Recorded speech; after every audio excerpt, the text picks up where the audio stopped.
រៀបសួរអ្នកគ្រូថ្ងៃនេះខ្ញុំអានមេរៀនទី31ការស្គាល់ហេតុនិងផលបំណាំចអានឧទាហរណ៍ខាងក្រោម1ឆ្នាំនេះសុខាបានឡើងថ្នាក់ពីព្រោះនាងខិតខំរៀនសូត្រ2ទឹកលិចភូមិមកពីមានភ្លៀងធ្លាក់ខ្លាំង3បូណាផឹកទឹកឆៅទៅវាឈឺពោះរបស់ខាងលើនេះបង្ហាញពីទំនាក់ទំនងរវាងហេតុនិងផលក្រុមពាក្យមានពណ៌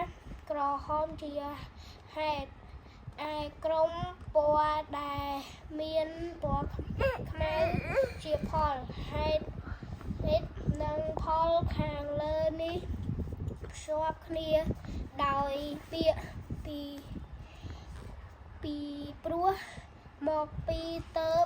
ដូច្នេះគេប្រើពាក្យពីព្រោះដោយសារមកពីទៅហេតុនេះដូច្នោះនេះដើម្បីបញ្ជាក់ទំនាក់ទំនងផ្ទាល់រវាងហេតុនិងផលហេតុគឺព្រឹក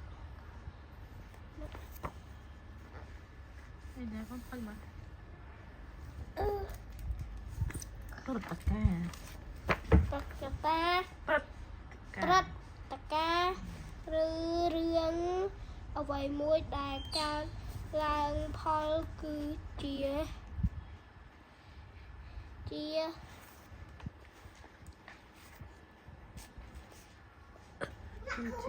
លទ្ធផលជាលទ្ធផលដែល